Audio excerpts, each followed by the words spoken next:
Like minsan you can just look for your own value. Like let's say na kailangan ko na like yung downloads folder ko puno na ng kahit anong files diyan. Gusto ko siya i-sort. So I just make a script na lang. So that's how you make value out of it. That's how you make things out of code. And then from there you can start branching out kung ano pa bang kailangan ko, like do I need a tracker? Do I need a to-do list? Do I need to keep track of my meals? Ganon.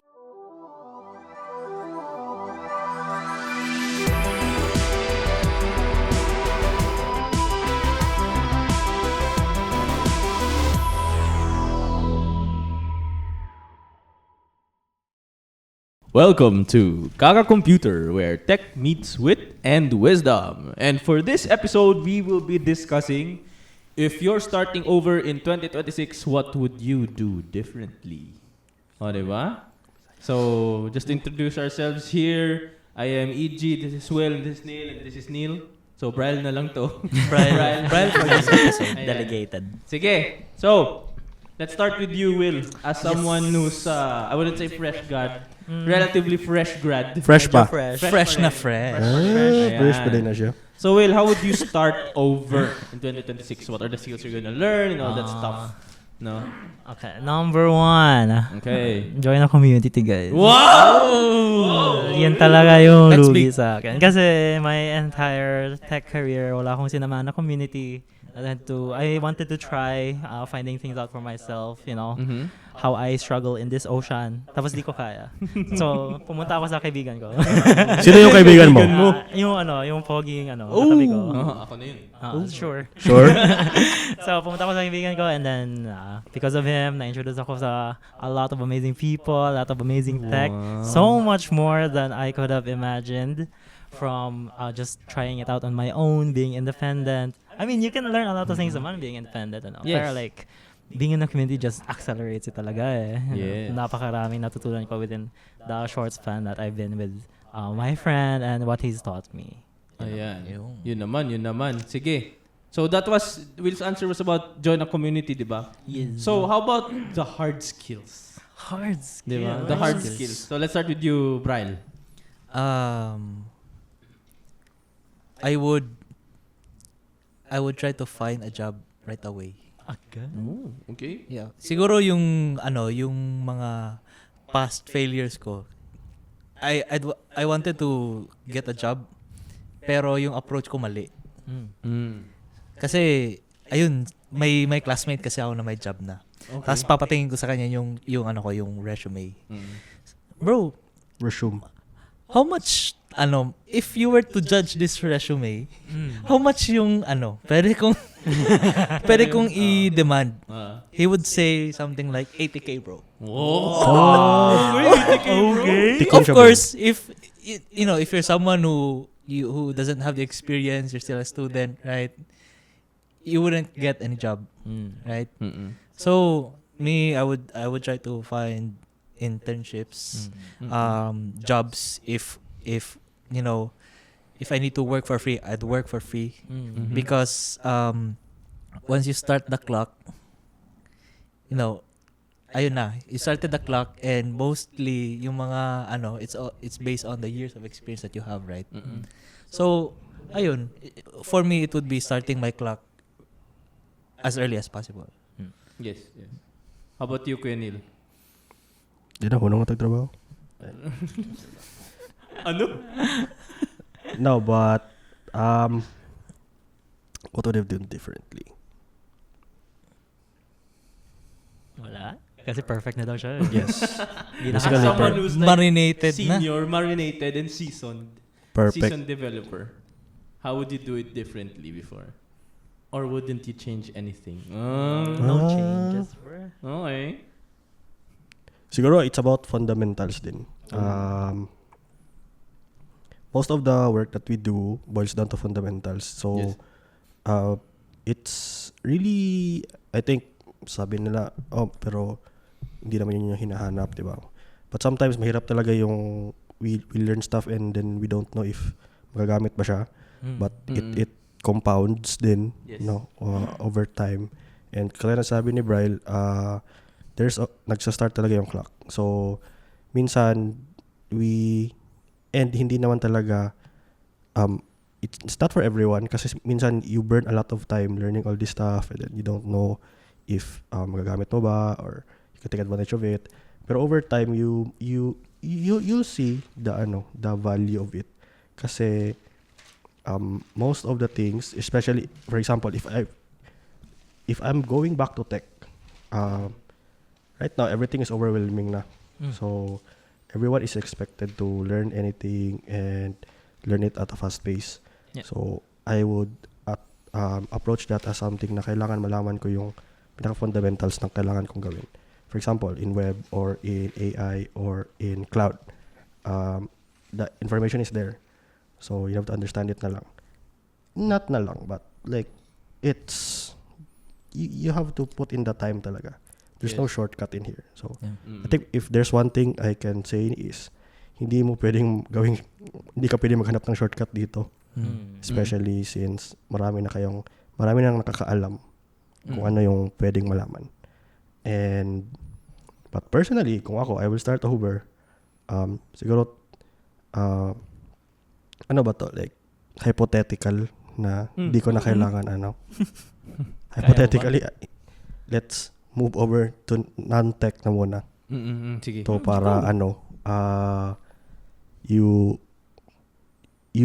explore some other some other greener pastures. Para ganun. Siguro more on kasi for me, hindi naman talaga tech yung approach ko ng first. Pero it's more of parang solving problems, ganun. So you can do marketing or you can do kahit sa design and graphics. Diba? You're solving problems. It's just a different way of looking at it. So, yun. Okay. So, Ito. Yes. Sorry. Okay. I think the viewers would want to hear something like, yung mga specific. Siguro gusto nila, usually kasi nakikita ko sa mga comments ng mga content creators, let's say Boss Rod. Shout out Boss Rod. Idol. Kasi usually mga comments doon nagtatanong yung mga tao, ano ba better Boss Rod? React ba? Ganito? I think yun gusto yung gusto nila marinig from us. Sige. So bigay tayo kahit lang. We throw out some technologies out there. But for me, Linux. Tama. Ito. Number one. Ito. All roads lead to Linux. Tama naman. Yun. So, for me, basically, I've said this on another episode. Pero, I've said that you just need to learn everything. Diba? Pero, maybe you're someone who's going into tech, who's going into tech as someone who's new, someone who's lost, or even someone who's forced into tech, What are some of the recommendations on what to learn? Because tech can be pretty overwhelming. Yes. Right? There's a lot of things to learn. Yes. However, what if you're someone, I always say start with your hobbies. Yeah. Diba? May it be game development or may it be something like web, diba? Pero if you're someone who's forced into tech, what do you think should you start learning? Ako naman, what I can say is start with web. Web talaga, Even basically try to create a web app. And then this is always my advice. Try to create a web app from the ground up with deployment. Hindi yung web app na hanggang local mo lang, 'di ba? Deploy it in AWS, deploy it anywhere, Vercel, Heroku and all that stuff. And there, from that first hello world, React na hello world for example, up to the time that you've already completed your application, to the time na you've already deployed that, marami ka nang nadaanan. Yeah. Basically, you did the work of an entire IT department. Diba? It's an oversimplification, diba? Yes. Pero nadaanan mo na lahat, diba? And then you improve on it, lagyan mo ng CI/CD, learn how to manage secrets and all that stuff, diba? Yep. Tapos yung front end mo, let's say, ima-migrate mo from one database to another, yung back end mo, di ba? Yung mga ganun. So, that's my advice, If you're someone who doesn't have hobbies, you're in tech but you don't have a hobby with coding, pero you want to penetrate the industry, my advice is start creating something from scratch. Right? And with that, since nadaanan mo na lahat, mas may context ka. So, try to be a generalist at first, and then specialize on something. Yeah. Because once you specialize on something, dyan na yung basically, Marination. dyan na yung marination. Marination. Dyan na yung pagiging season. Right? Yeah. Ayan. Whether you're a company looking for visibility or a community friend who simply wants to support, every contribution helps us keep delivering episodes twice a week, and even more special features. Check out our sponsorship tiers and join us at patreon.com/kakacomputer.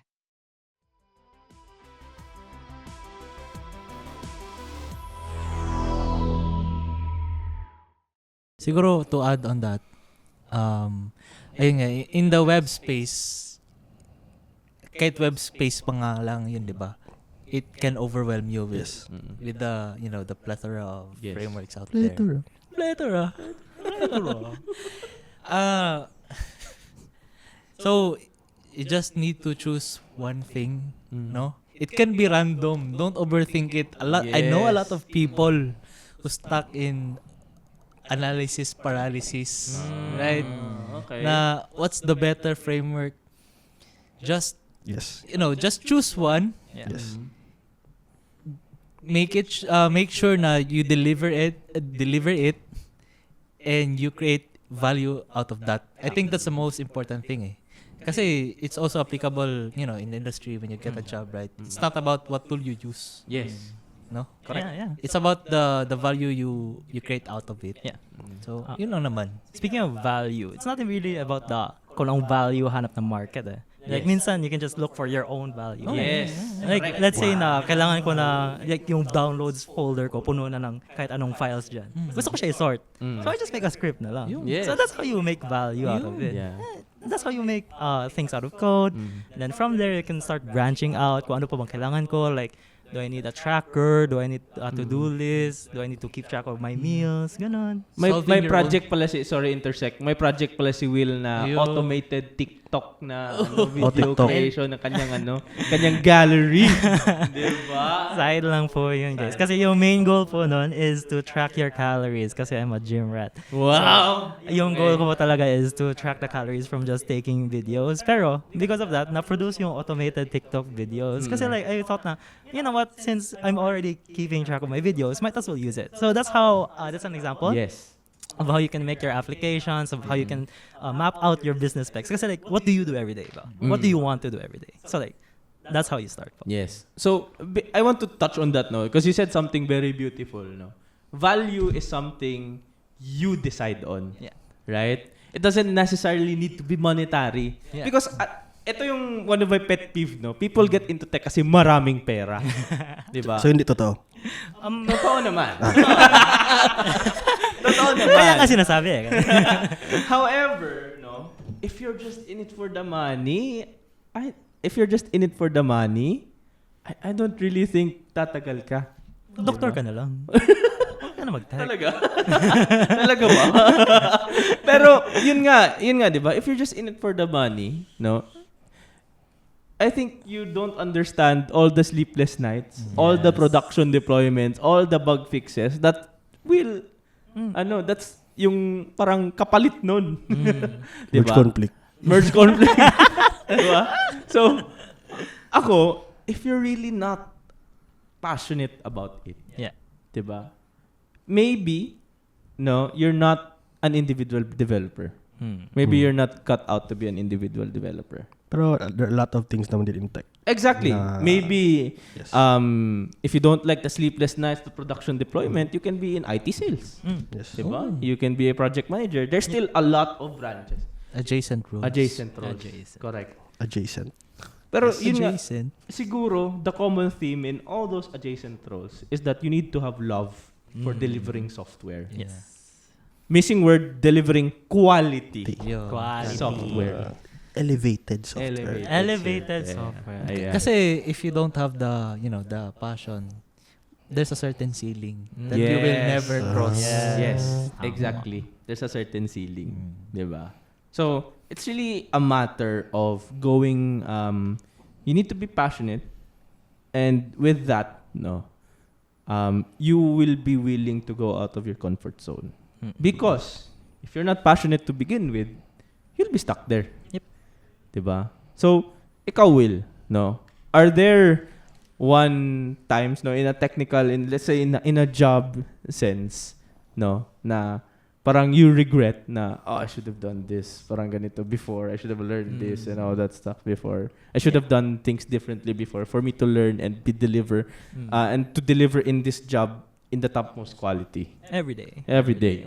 Like, every day, there's always some way to be better. Yes. Some form of code na you could have optimized. Some form of code na you could have learned more from. So like, it's always a struggle. It's always a fun struggle though. Kasi you're always learning. Yun naman yung point of being in tech. Yes.